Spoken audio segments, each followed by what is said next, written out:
Many advanced workflows that run on a schedule are pulling from a table of data that is growing over time, maybe every time a new lead or order comes in. And if you have a table of 100 records today and 101 records tomorrow, and you only want to be notified about that one new record, that means you need to build some logic in your flow that can compare yesterday's data versus today's data and identify only those new records. In this lesson, you're going to learn advanced methods for using parabola tables and comparison techniques to identify only those new records and action on those in the places that you rely on every day. Jumping back to our parcel invoice audit flow from Parabola 101, we've made one change here that will let us see this pattern in action. Now, on the left-hand side, we still have our CSV rate card, but now we have an extract from email step that we're using to dynamically pull in line item invoice data as it's received from our carrier. At the end of this flow, we have some logic set up to email us about discrepancies in the latest invoice that was received. Now, if we have this process running for months on end, we don't want to receive information about discrepancies that happened 3 months ago that we've already actioned on, so now we need to build some logic in the flow so that we are comparing previously received invoice data versus the new invoice data so that we're only sending an email with that new data included. The first step to setting this up is going to be making sure we've correctly configured our send to parabola table step. Now you have a couple different options here, with the default being overwrite the table every time new data is received. When we're working with live data sources and we want to constantly grow that table as we receive new data, usually we're using either append new data or update existing rows. In this example, we'll say we want to append new data to the bottom of the table, and we will include a timestamp so that we're capturing when that column or row was actually created.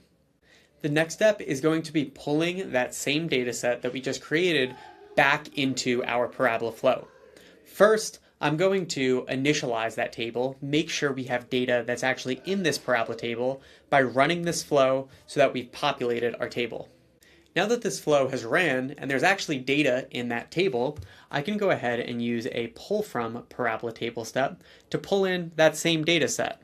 As I open this step, you'll see that we are successfully pulling that same parcel invoice audit data, and we have the same 1043 rows that we've been working with throughout the course. With data successfully loaded up in our pull from parabola table step, we're ready to prompt Parabola and ask it to build this logic. What I'm basically saying in this prompt is I want this step to only send records that exist in our finalized discrepancy output table, but do not exist in our pull from parabola table step. If it doesn't exist in pull from parabola table step, that means it's a new record that we just received that we actually do want to email. After a minute, we can see that Parabola has added a new step to the canvas for us. And if I zoom in, you can see the logic says we are keeping only new discrepancy rows. And we're doing that by comparing the current finalized discrepancy output rows, so that is what's in this step here, with what's already stored in the parabola table. Now, if I double click into this, when you set this up for the first time, you're probably going to see 0 records because the data that we have in this step perfectly matches what we already have in our pull from parabola table step. But let's watch and see what happens when I send a new data set into the flow. I just sent the email. Now we can see the parabola flow is running. It's processing through all the different steps here.